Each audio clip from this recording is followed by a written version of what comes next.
Hooray, it's here, it's finally arrived. Belinda, thank you so much for your great idea on Let's Talk All Things Spirituality and things that uplift us and growth and potential while learning how to make a piece of jewelry.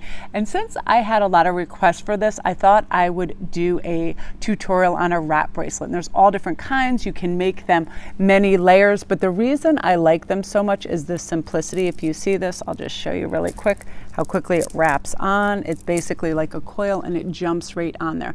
I'm at a kind of an awkward angle because I need to be making things, but I feel like this is my favorite when I do 3 to 4, and I will make a little addendum at the end of this that shows the perfect wire and the perfect size beads. I really like to use 6 and 8 millimeter mixed with 4 and smaller pieces too. It balances out the weight of the bracelet because I want to show you something right here. Here I tend to use just slightly too heavy stones with the metal, and as you can see, if I go like that really hard, it starts to loosen it and it can fall off. So this was like a tester for weight because the citrines with the heavier gold chunks and it only wrapping around 2 times, if you really whipped your wrist, that could fly off. But when you use lighter and you make the coil be 3 to 4, it stays on a lot better. And I really like that. This is one of my favorite ones too. And if you guys go over to IG and you ever say, hey Mel, I like this blue, red, turquoise, whatever bracelet, you just have to DM me and I can do shipping straight out from them. Because I make so many pieces that oftentimes I don't have time to upload them to Etsy. So I just do direct sales, and I will also give everybody a good discount over there, at least 25% off, because it saves so much time for all the upload on Etsy and stuff. It can be quite time consuming. So you guys, we are gonna see how to make one of these. I am going to kind of simulate this in red and gold. Now, I already cut the piece. This is so funny, and of course when I was ready to do this and begin, I had only 1 piece of wire, but that is perfect because this is the size that we need. And something you can do, you guys, is just measure it to your wrist, wrap it around your wrist a couple times if you want it to be like a double layer. And then I need to scooch my chair up a little bit closer. And I'll explain what's going on, and then I'll also, just integrate whatever comes into my mind because I'm having a really fantastic day. I decided, I'm listening to some people that really ground me and make me feel good in the morning, first thing in the morning. And then what I do is I'll set an intention. And lately my intention has been something for change. And because of that, I'm finding I'm having really peaceful transitioning times from, say, rest to work, and I'm taking breaks when I should, because what I used to do is just power through for 3 or 4 hours, be utterly exhausted. I don't want to look at another bead, another card. I feel like for a time, because I just blast through and I don't like nourish myself and go outside the way I should have or have breakfast like I did today. And I decided I'm making intentional changes, and that's what I'm really hoping for a lot of you guys as well. So you know what, I think I did good. Now, something that you will need is some wire cutters. You can get everything at Michael's Crafts. I've had these big ones because I use some big wire for crowns and stuff. And then I love these rounded pliers because you can wrap stuff around them. So I'm going to show you how easy it is when we're starting. One thing you do want to do is you want to take the end of your wire so your beads don't fall off. I don't know how. I'm going to move this a little bit more because I feel like it's going to be a stretch to do that. That's a little high. Yes, I think I'm going to find, yay, it's the angle because I want to be able to do this well. Okay, so what we're going to do is boop-a-doop-boo. Take this little piece. It's weird when you have to kind of like operate under a different angle and I'm outside. So you take this and you just simply wrap it under. Okay, you're just going to wrap that so it's closed, and when you slide the beads on, they'll stay. Okay, so what I'm going to do is, now here is a word of advice that I constantly have to advise myself with as well. Try to keep your beads as organized and in colors as you can, because if you're working in large group loads, that will really become an issue. The kind of like the mixture of everything, it can overwhelm you if everything is all, like if you have clasps and findings and beads and wire and all things all mixed together, it can look like a hodgepodge, and it can be hard for your mind to conceptualize what you want to make. So I usually just have everything, like usually sometimes working in colors helps for me too. So I feel like you just get a little container and you can put them on there. And I love them in with these leaves too. It's really, really beautiful. So I'm just going to keep some of them contained within this leaf because I want it to just kind of like be really natural. So I'm going to go like this. And I'm one where I'm very spontaneous when I want to make things. I literally just like pull out everything in the mix. But then I have to reorganize and, reassert some control over them because they get a little crazy. So let's just say we're going to just work in reds today. I like to mix it with gold and other little things in there as well. So what I did was I brought out a little thing of, I'm hearing a crazy echo because I'm speaking over a metal bowl. It's my little fire pit right here. So to mix in some gold for a little accent is really nice. One of my favorite things too is to add little charms. Like you see this little charm. I just brought out one because I didn't want to be going overboard and I wanted to simplify for you. So again, you've measured to your wrist. You want it to wrap around a couple times. And all you have to do is just start at the end. And while I'm beading, let's talk about some things that have been kind of pressing on my mind that I would love for you guys to experience that I've experienced lately. So what I decided to do, and a couple of changes I made to kind of help open my third eye more and stay calm and stay connected spiritually, is ask myself, are you in present moment? Are you in present moment? Are you really tasting this food?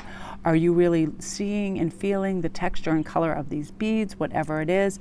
And oftentimes I'll realize I pull myself back in because what happens is we start to daydream about things. Oh, how am I going to pay this bill? Do I need to send this to that person? When is this due? All of these things, when we have to be at places. So what happens is we kind of can check out and then we're not really experiencing the things we should be experiencing. So what I'll do is I'll just pop on this little guy because I like to have little charms in there on occasion too. And then when you wear it, it's really pretty because it pops on. Now, it doesn't have to be perfectly symmetrical or anything like that. I like to have like established patterns. Here is a big deal with making this kind of bracelet though. Like I said earlier, we have to be careful of the weight because these natural citrines and these gold cubes are quite heavy. It's too much weight for the wire because you want the wire to fit you comfortably and be really elastic. But because of that, it has a kind of like looseness that really heavy things, when you only make a 2-wrap, won't cling around and it'll actually come off. So I like to mix, like these are regular glass crystals right here mixed with the cherry quartz. And usually 6mm like this, you can do tons of that because 6mm is quite light in a regular bead scenario. So yeah, that's a big thing, you guys, the weight you definitely want to watch out for. And I mean, this might not be like, this pattern may be a little different. Everything doesn't have to be 2-1, 2-1. It can be whatever you want, but I do like to have some kind of balance and symmetry in it. I got myself in a really not super comfortable position in my chair, so I might have to pause and reassess and move on to the other side and shift as well. But is no big thing. That's another thing, you guys, when you're making your jewelry, make sure you're really comfortable because like any endeavor, drawing or whatever, you will get transfixed by whatever you're creating. And then you could be in that position for 20, 30 minutes and then you go to move and you're like, oh, wow, I'm not doing myself any favor. So you want to care for your back and your neck and be well positioned. I love those. And then look, it'll whirl around. You whirl it around so it goes down to the end. And because you created that little loop at the end, it's going to stay and it's not going to slide off. You see a little loop right at the end. And then you just keep going around and around.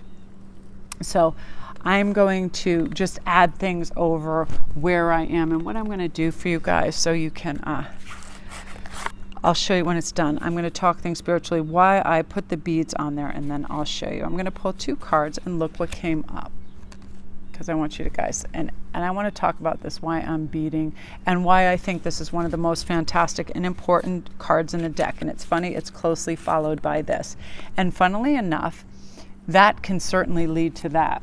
Now, this is why I love the Fool card so much, and I feel like I try to connect with that as much as I can, that energy, because it says, I am divinely protected and guided. You know, the universe has a plan for me, and when I trust in it and I kind of connect in that beautiful earthly way, I'm not going to have a problem fighting my ego, because my higher self is going to take over and help me.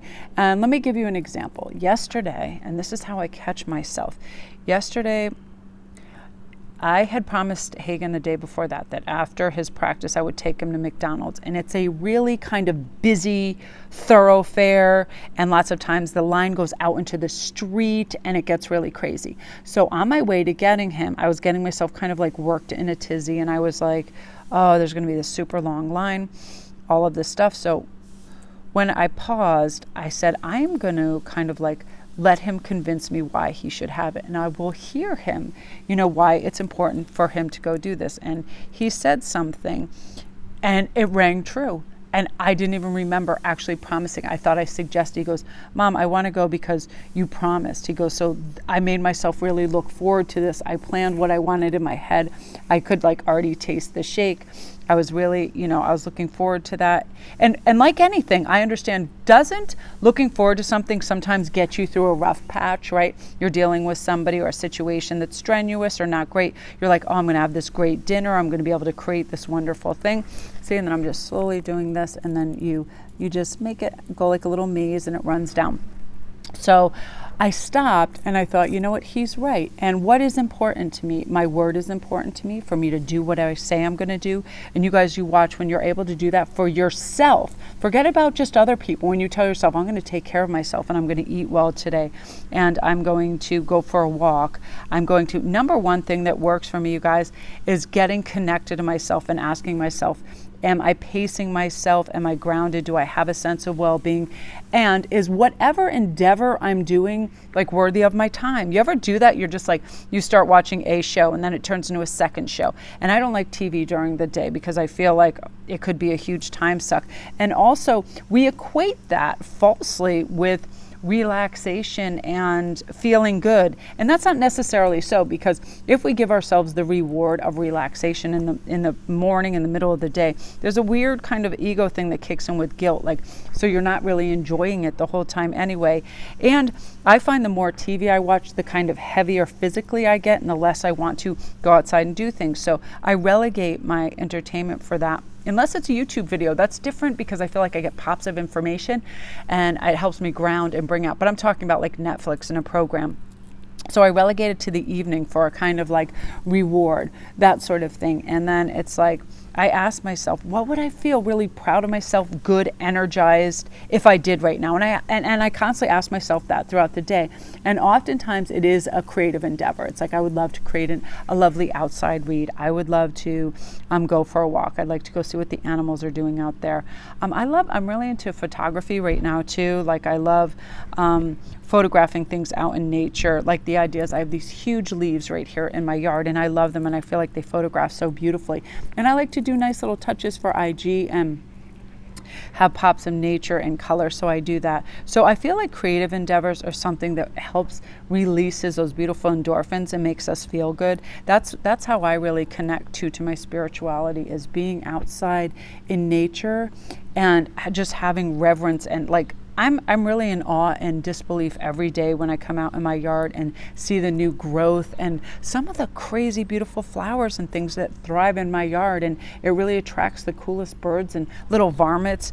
And because of that reverence and care and observation, that's the thing I like to observe. And if you take the time to observe things that you find beautiful and fascinating, I feel like that's the Fool card, like reverence and like, I'm just going to go and seek and see what I find and see if it's awesome and see if I love it and see if I connect to it, right?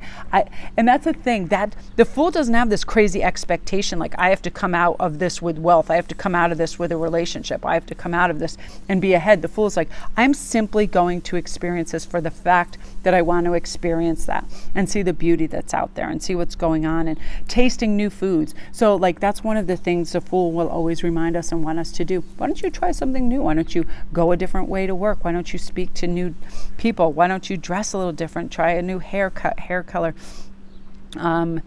Get yourself, and the Fool is that instinct that you should buy yourself a fresh bouquet of flowers where you're at the grocery store and not worry about the cost or think that you could get something practical, like more Purell in place of the flowers, right? And I'm like that too. Like I have to say, I've really turned into a little potted flower buyer every time I'm in Stop and Shop. They have these little flowers for $3.99 and $5.99. And I pick up one every time I go in there because it's usually the lifespan of my last little thing. And I feel great because I feel like I am contributing to my mental health and welfare by following that instinct, that joyful, childful instinct, for an impulse buy of something in nature and beautiful and that I really love. And I would love for you guys to do that for yourself. Comment down below if you've done that recently, just followed that impulse and said, hey, I'm going to go get that, because I've always believed that this leads to this.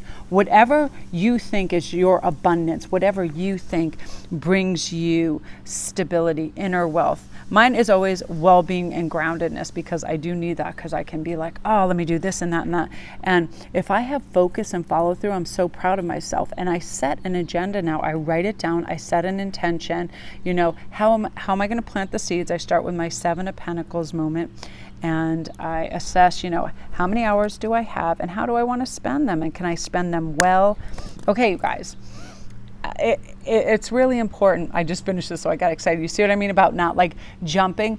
Like I finished beating, but I didn't finish my thought. And that's another thing, to allow yourself to finish and take your time. I've always loved when I've seen those women in the old movies that really have care and reverence for their evening routine. They do all the lotion for their hands and they brush their hair and they put on all this cream and they really relax and slow down, instead of like those whipping out a Burt's Bees like face wipe and going 100 miles an hour. And sometimes I need to slow down my beauty retinue and self-care retinue, because I'll blast right through it. I'll be like, I'll shave one leg, I'll paint one hand with fingernail polish, you know what I mean? But reverence and time to know this, that when we plant those seeds, we know there's space in between and we don't have to rush. So that being said, now that we got to the end of the coil, all we have to do is take this, I love the rounded one, and go like that, and it simply closes it off. Like, could it be more simple than that? And I just did a smaller one because I didn't want to be, and look how easy that is. And then it wraps right on there, and you can have it be many layers. This is simply a double, but I actually like working in double. So you can do a double and then you can have another one, so you can have the choice of 2, 4, 6, 8. It doesn't matter. So let's see what the difference is. And this one, I really love this, and I love combining colors. Like for 4th of July, red, white, and blue. How cool would this look? And then you put white howlite. Be amazing, right? And then you can stack different colors and you can have fun. I love little hearts. I love little shimmery bits. That's why I like to add little accents of gold and silver. But you see how beautiful and simple, and to make a gift for somebody with stones that they love and colors that they love, and you'd always be able to do that. And I'm not kidding. Look how quick this comes on and off. You're like, boing. It just pulls right off, and you can add as many charms as you want, and you can add them on the end. You can add them wherever you want, and I just feel like it brings a little bit of color. I really love working in 4s too, because I feel like then you have it all just done. And again, all you have to do is cut the wire and then wrap it around your wrist as many times as you want, and then you have your, you have your length. And again, you see how I did 2s and 2s, because then this, and I'll show you how that one looks. This is one of my faves too that I just showed, this blue one. I love indigo, blue, and purple. I just feel like in the light too, these specific purple stones are absolutely amazing. But you see now how you can combine these and wear them together. You can have 2 or you can have 4. And they're amazing. They're so simple. I don't think there's a simpler method to that out there. And I'm going to, when I go inside, I will, right at the end of this, tell you how you can get your materials, pretty much price points for a thing of wire. And I love sterling plated because it's just higher quality. I feel like, if there's any gaps, and also on the end, it keeps it sheen. I love the oval wraps too, because really our wrist is not perfectly round, even though the round works great. The flexibility in it is just right, but I felt like the oval is just slightly more comfortable, and that's what this is made with. You can actually see how it's more oval. I'm trying to see if I have one that's round. Yeah, there's a slight difference. You see the round and the oval, but honestly they fit fantastic, but I just prefer the oval just a tiny bit more. But again, you guys, this 10 of Pentacles, I'm telling you, if whatever we hold in our mind's eye, we can bring out. Think of this, think of a simple thing like a bracelet. This was a pile of beads in a store somewhere, and I thought I would love to make something that is red and popping and bright. A bracelet. I went in, and in my mind's eye, I created it. I got the materials I needed. came home and I made it the other day. And it's so fast. I can put together one of these if it's only in under 5 minutes. So if I had someone coming over and it was their birthday, I have so many beads, I could literally just open my box and make them a special thing, put like their initial on there, put a charm on there, whatever. It works so beautifully. So I want to thank Belinda also, and I want to thank her so much too for contributing to Hagen's beautiful his volleyball team over on Facebook. That was so sweet of you. Thank you, all you guys, Aurora and Cheryl and everybody that contributed. You guys are amazing.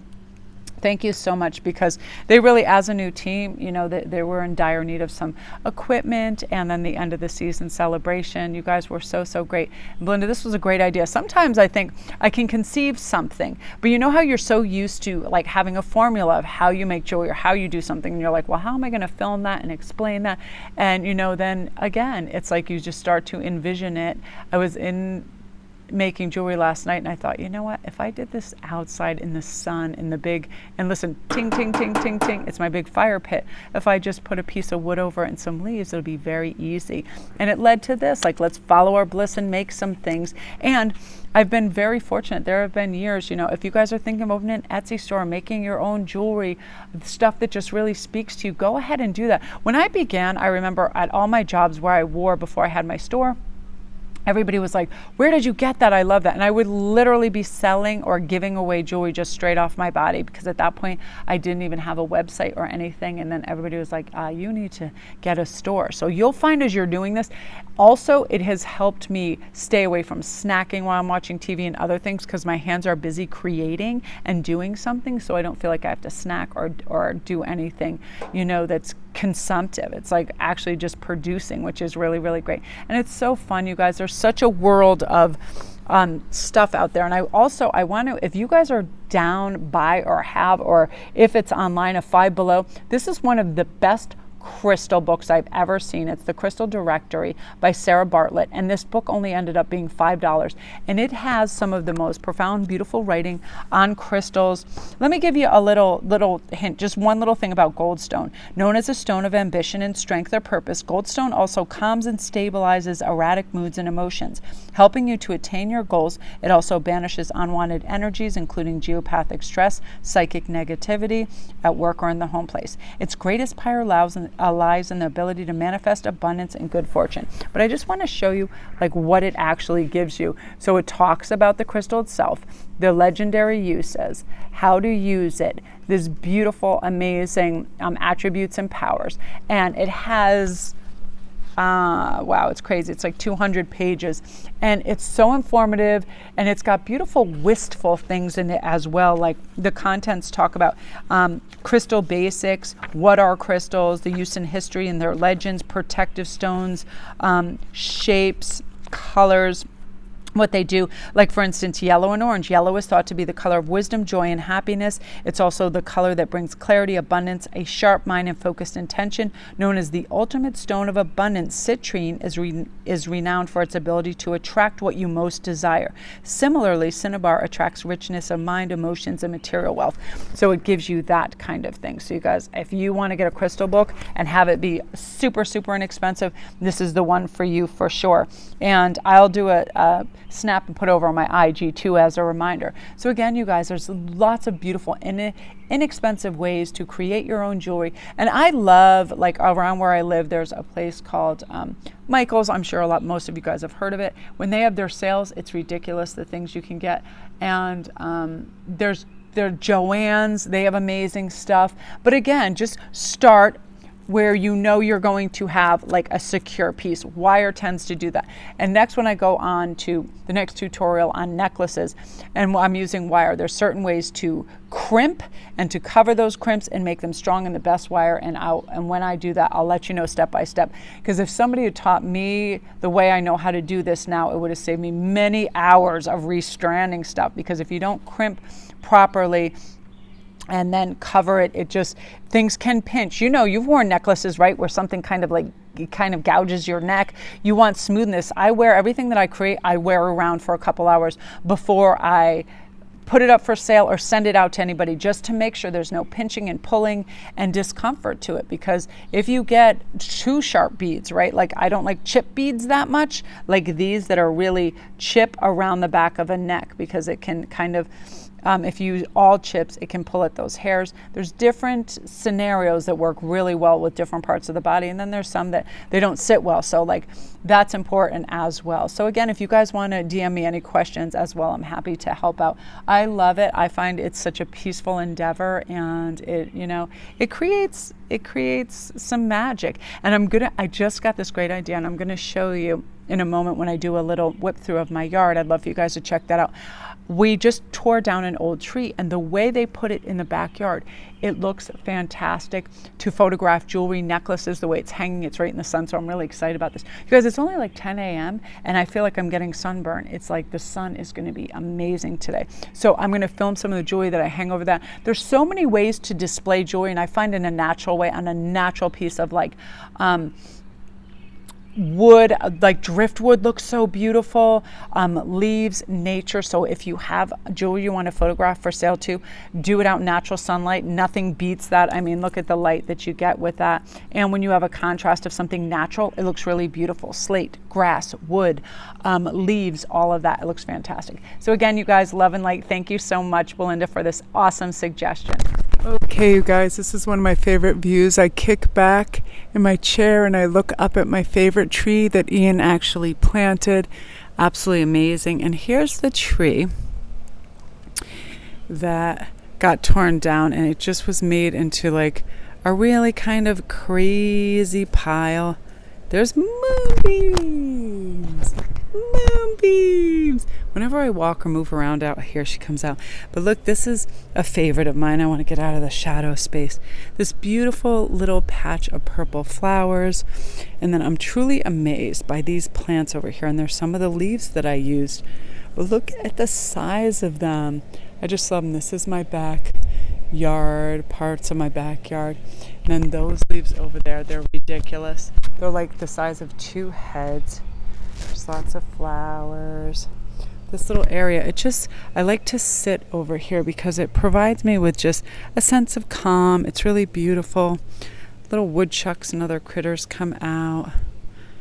Just really pretty and peaceful.